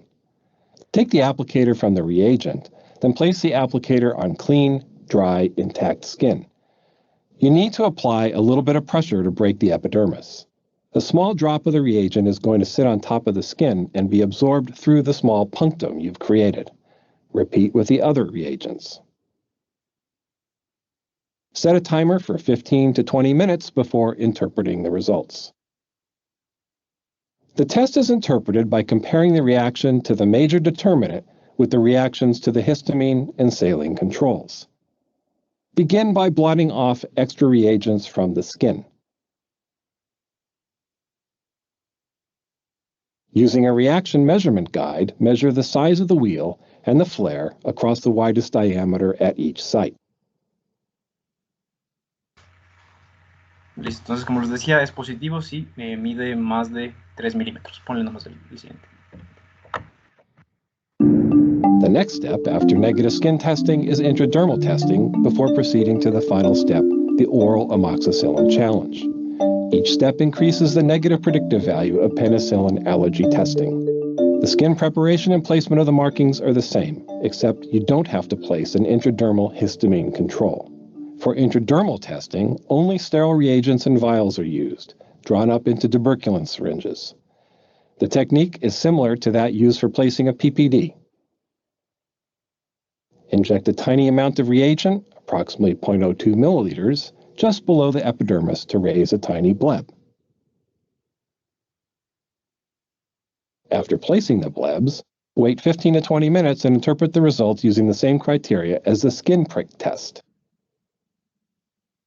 After skin testing is completed, wipe the area down with an alcohol swab.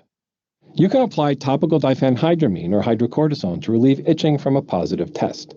Here we have an example of a negative skin prick test on the left arm, followed by a negative intradermal test on the patient's right arm. Listo, pásale nomás.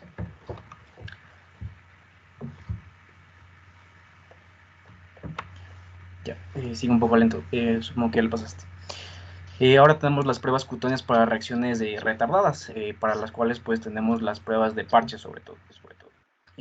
Estas pruebas también se las recomienda realizarlas al menos de 4 a 6 semanas después de la reacción y pues consiste en la aplicación de los alérgenos de los medicamentos en la piel.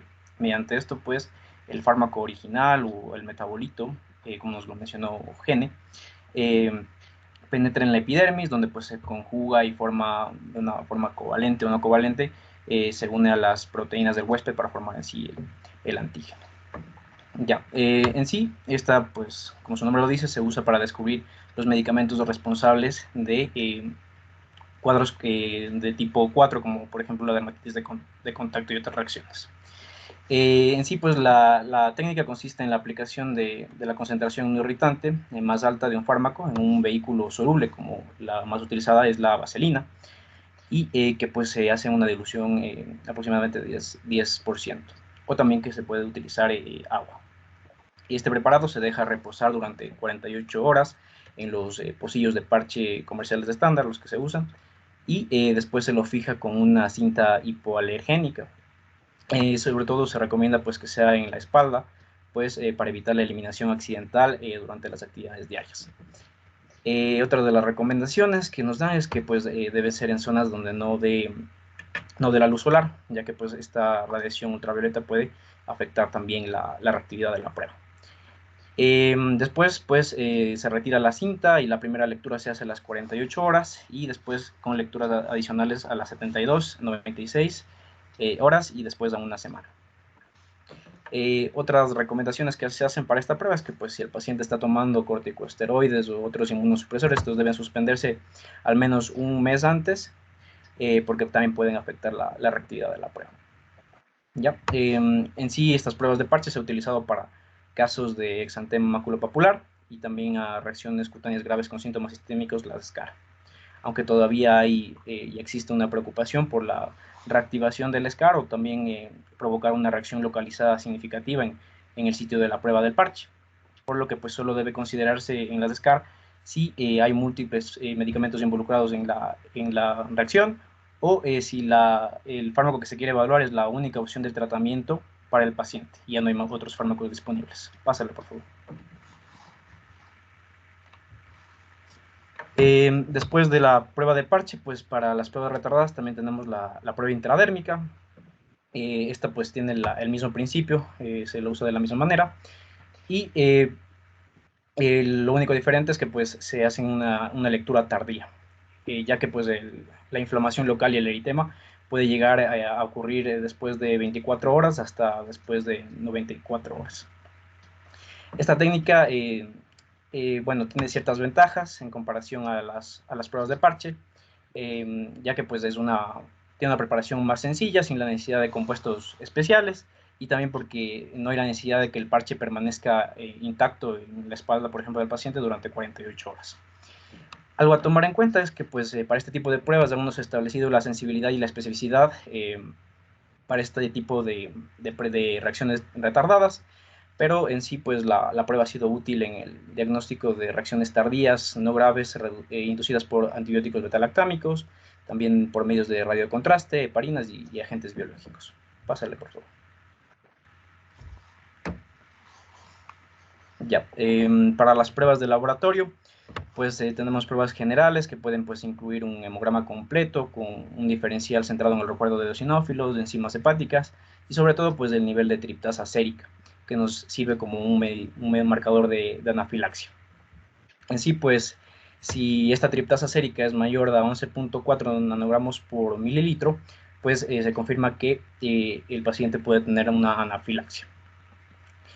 Y bueno, aquí hay que destacar que cualquier elevación nos indicaría esto, pero los niveles normales también pues no nos pueden llegar a excluir el diagnóstico, porque pues se ha visto que los niveles de triptasa también se pueden elevar más adelante, por lo que se recomienda que pues después de la reacción se analicen nuevamente, porque puede generarse aquí un aumento relativo. Pásale nomás.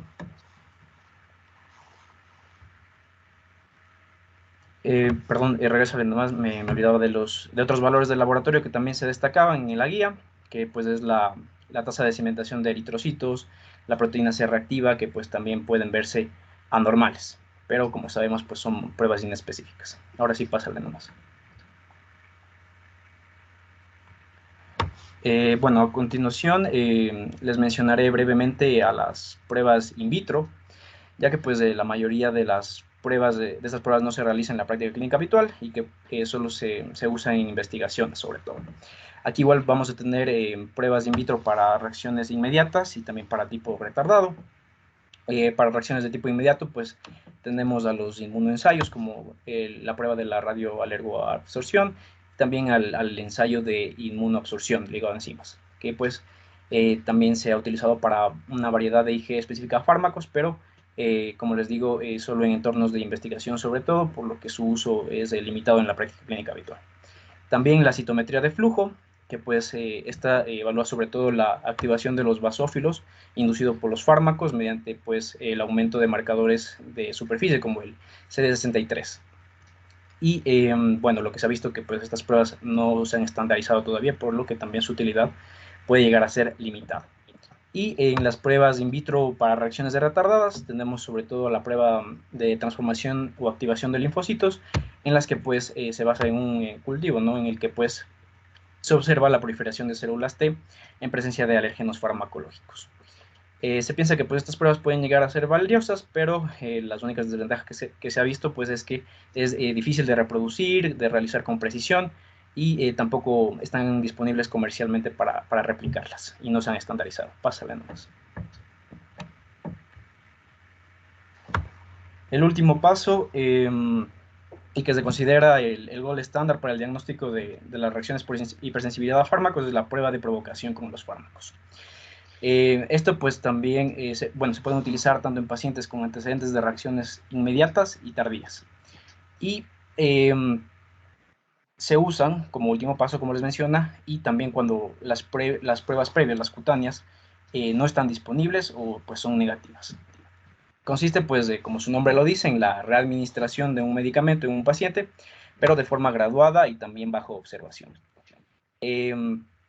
Esta prueba se basa en el principio de que pues, se necesita cierta cantidad del medicamento para llegar a provocar los síntomas, y pues es una prueba que se considera directa. En sí pues determina si un fármaco sospechoso es el que causa o no las manifestaciones clínicas.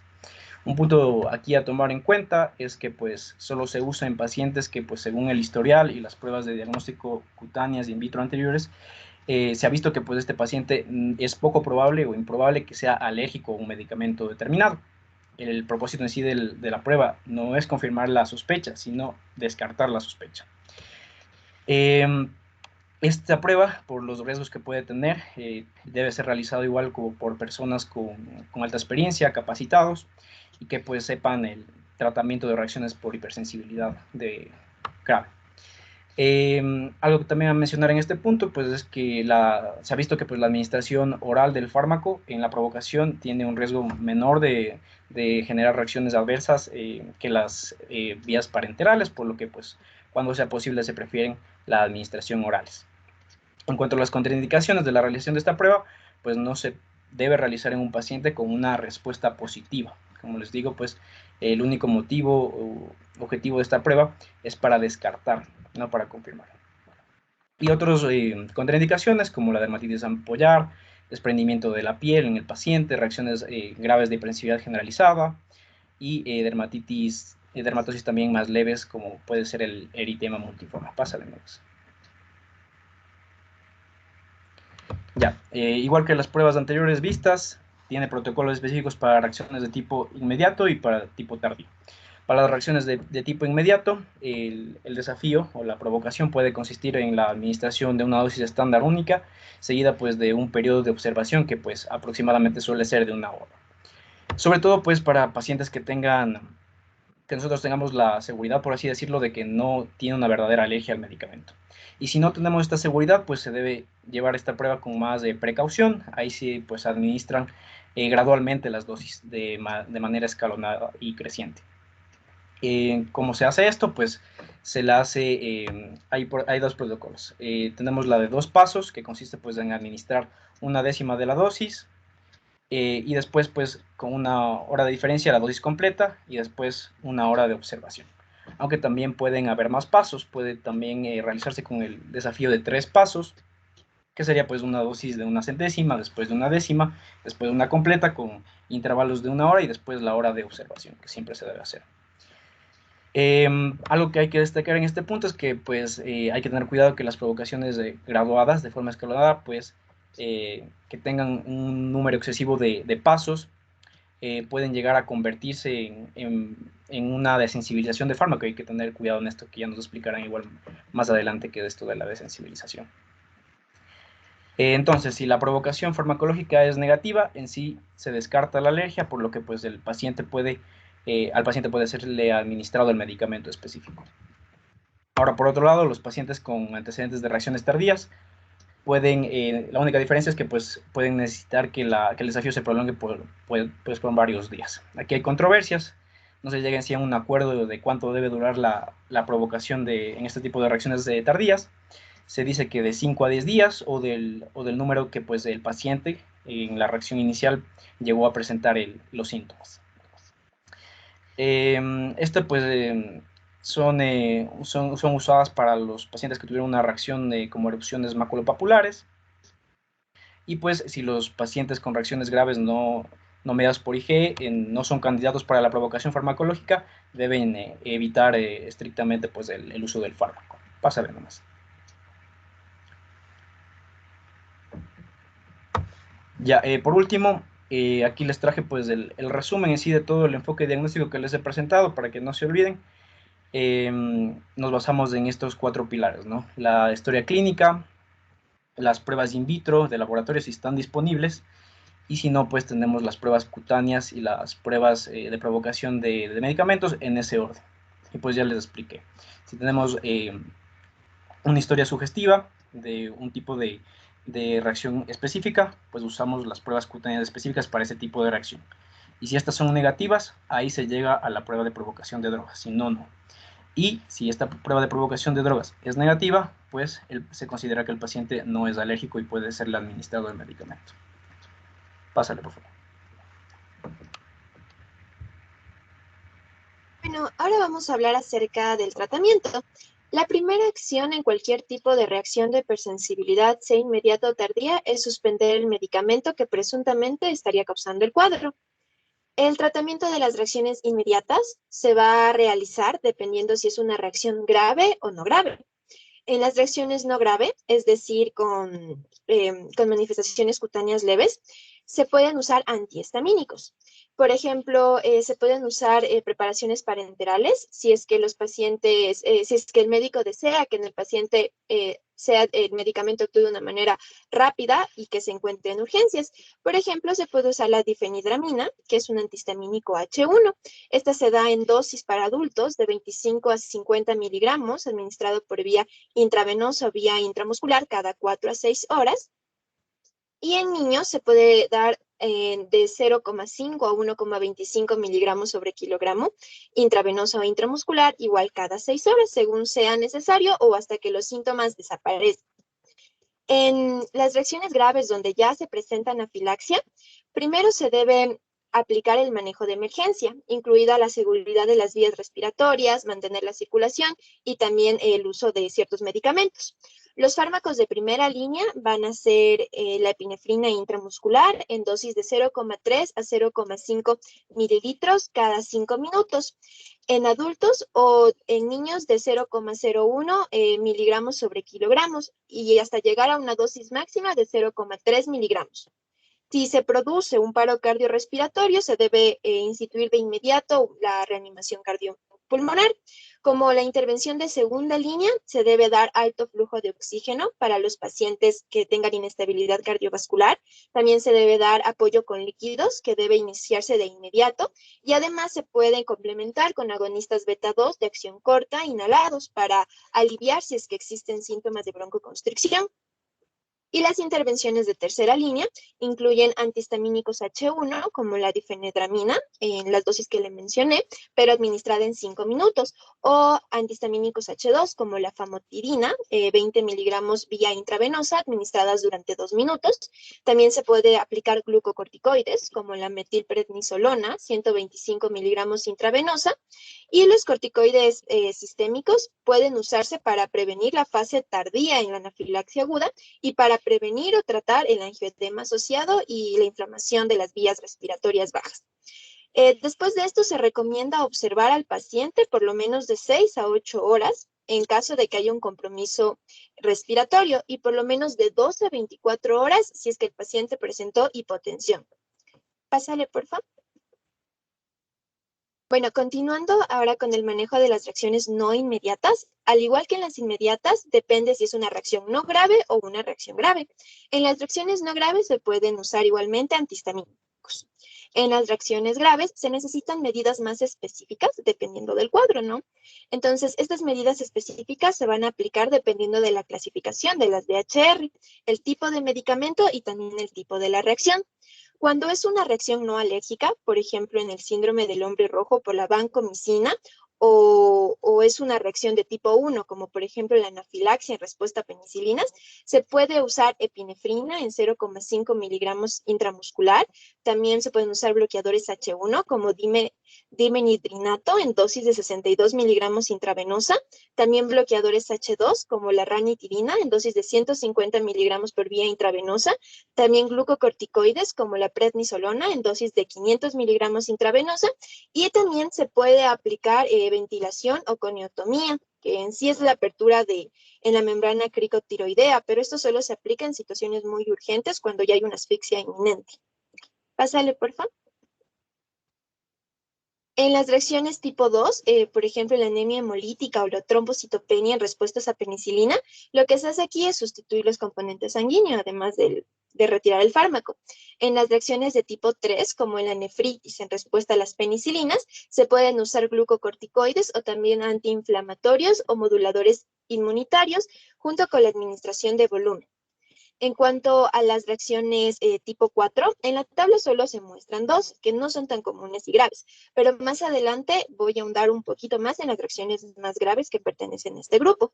Entonces, aquí tenemos a la agranulocitosis inducida por medicamentos. Este se maneja con aislamiento inverso, que en sí es tomar ciertas medidas para proteger al paciente de una posible infección. Por ejemplo, se limiten las visitas, se usa equipo de protección por parte del personal y las visitas, lavado constante de manos. Ya, también se recomienda una cobertura antibiótica y antimicótica profiláctica, como por ejemplo la ampicilina más sulbactam en dosis de 4 gramos sobre decilitro más 0,5 gramos sobre decilitro. También se puede aplicar ciprofloxacino en 750 miligramos sobre decilitro o fluconazol a 200 miligramos sobre decilitro. Y por último, en el daño hepático inducido por medicamentos, se puede tratar con bloqueadores H1, que es principalmente sintomático para el prurito. Pásale, por favor. Bueno, para tratar los síndromes y los cuadros clínicos que explicaré a continuación, es importante mencionar que todos van a compartir un grupo de medidas generales que el médico puede abordar antes de iniciar algún tratamiento específico.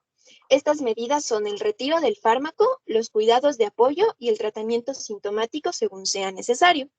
Bueno, como se mencionó antes, a todo paciente con una sospecha de alergia a medicamentos se le debe retirar el fármaco de manera inmediata. Pero aparte de esto, se deben retirar otros fármacos que no sean esenciales.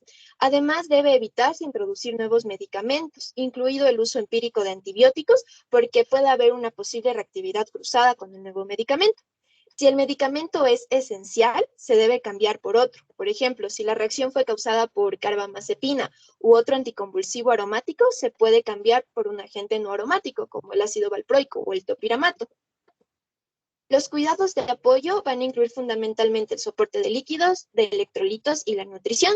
En algunas reacciones se pueden requerir otros cuidados adicionales que voy a explicar más adelante con cada uno de los síndromes. En cuanto al tratamiento sintomático, va a incluir el uso de corticoides tópicos de potencia alta o superalta. Por ejemplo, el dipropionato de betametasona. Este se le aplica de 2 a 3 veces por día durante una semana o hasta la resolución del cuadro.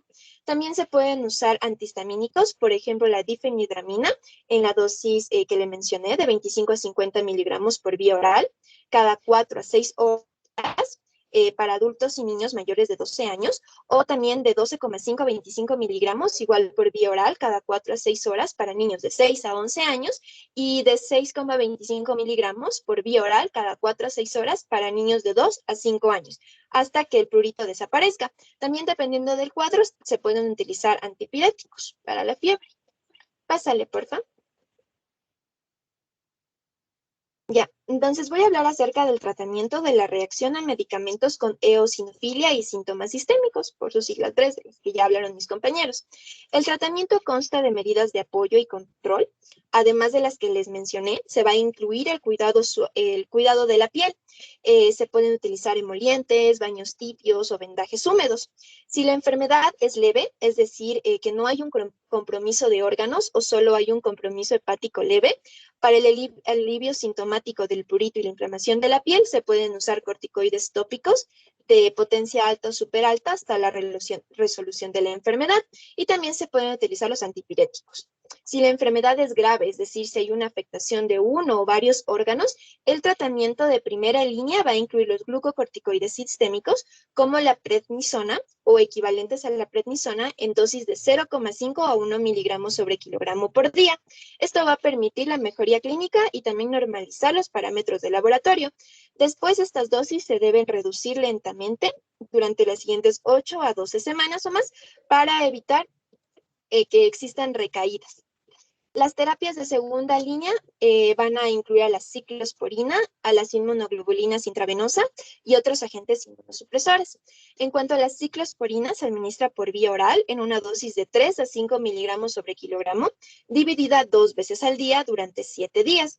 Y esta se va reduciendo gradualmente durante los siguientes 7 a 14 días. Este se va a usar en pacientes que no respondan a los corticoides sistémicos o para pacientes en que estos estén contraindicados. También se puede utilizar inmunoglobulina intravenosa, pero esta no suele usarse frecuentemente en la práctica clínica porque hay poca evidencia que respalde su uso en el DRES. También se pueden usar otros agentes inmunosupresores, como el inhibidor de la cinasa Janus, como el tofacitinib, en una dosis de 10 miligramos al día. Y eso, pásale por favor.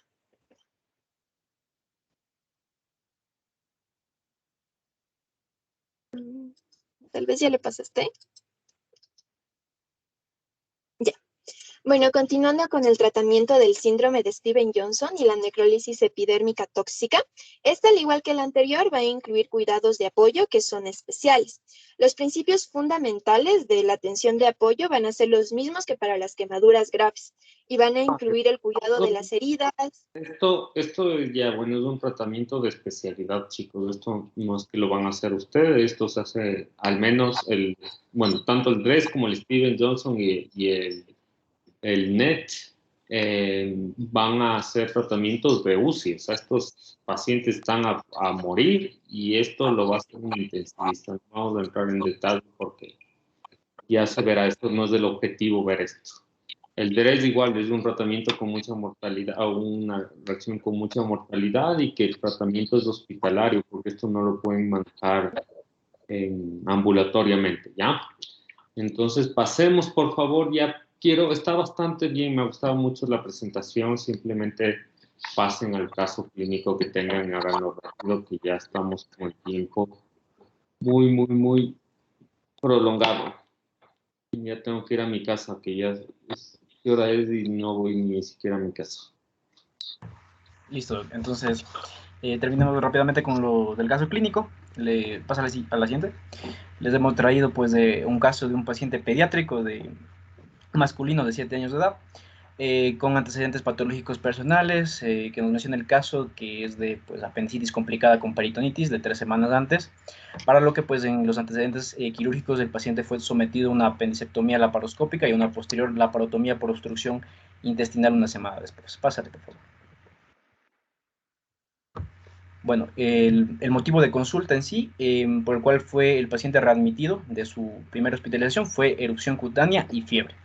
Y bueno, en la enfermedad actual que se logró destacar, pues es que la madre del paciente refiere que hace 3 semanas su hijo cursa con un cuadro de apendicitis complicada con peritonitis, la que fue tratada con apendicectomía y posterior laparotomía por obstrucción intestinal, y que además se aplicó antibiótico-terapia parenteral intensiva, con cefotaxima, metrodinazol, amicacina, inicialmente, y pues después seguido de vancomicina, imipenem, con cilastatina y fluconazol.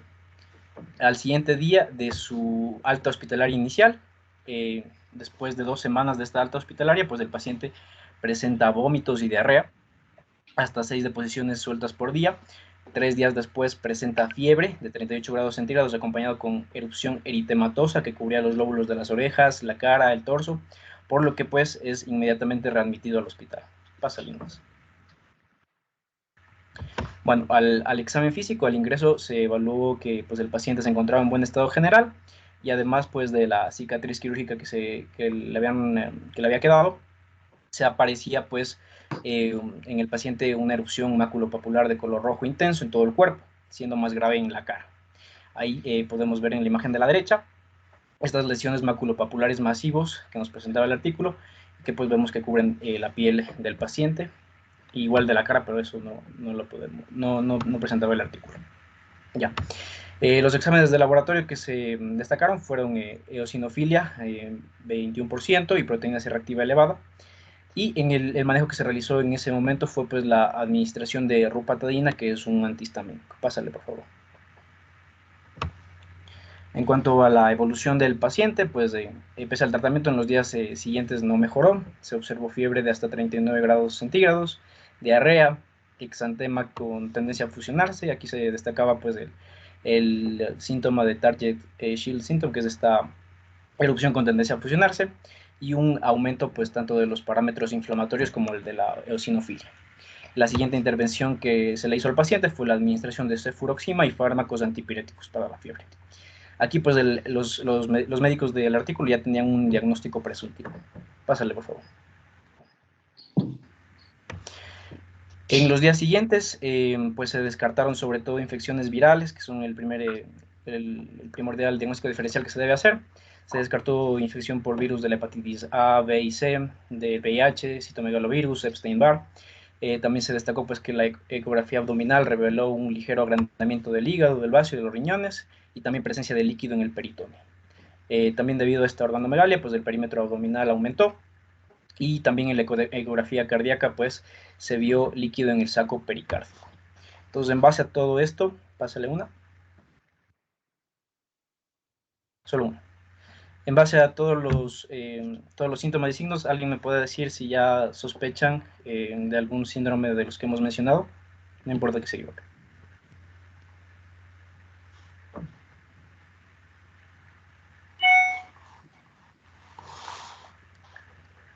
Y ahí está clarito en la bibliografía, pues, Adrés síndrome. Ay, cierto. Ah, Ya no. Bueno, y ni así sí, leí, ni modo, ya. Ah. ya, pásale dos. Bueno, los médicos del artículo para hacer en sí el diagnóstico se basaron en un criterio europeo que se llama Registrar, en que pues, se va puntuando según los síntomas que tenga el paciente y los signos que se encuentren. Y pues en el paciente, ¿ya le pasaste? Pásale, por favor. No.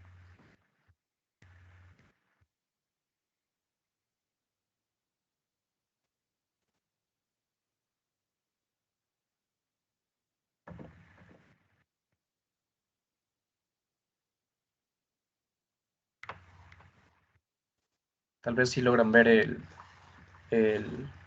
los criterios. Ahí, justo ahí está. Ya. Entonces, en el paciente, pues, se fue puntuando. Tenía, pues, una eosinofilia, si les mencioné, mayor al 20%. 2 puntos. La erupción eritematosa acompañada, pues, del edema de labios y oídos, 2 puntos. La afectación de 2 o más órganos internos. Recordemos el líquido del saco pericárdico y el peritoneal. 2 puntos más. También, pues, se tomó en cuenta el momento de la aparición de los primeros síntomas, que fue después de 2 semanas, después de finalizar la antibiótico-terapia, y la exclusión de otro diagnóstico alternativo, sobre todo de infecciones virales, 1 punto más, por lo que el paciente puntuó 7 y se le diagnosticó con un síndrome de Bres. Pásale, por favor.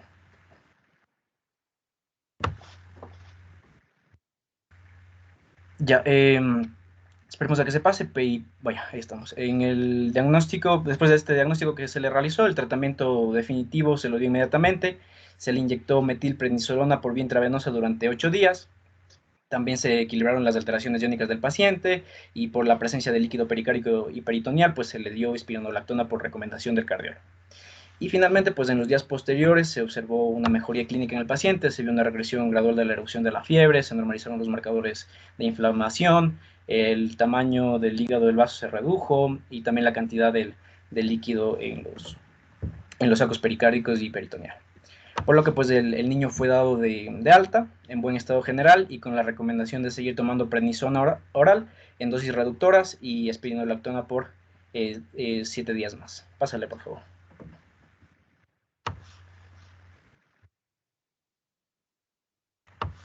Y bueno, finalmente, como una conclusión, pues recordemos que el síndrome de Bres puede ser causado por muchos fármacos, pero aquí pues destacamos los antibióticos como las sulfonamidas y la vancomicina sobre todo.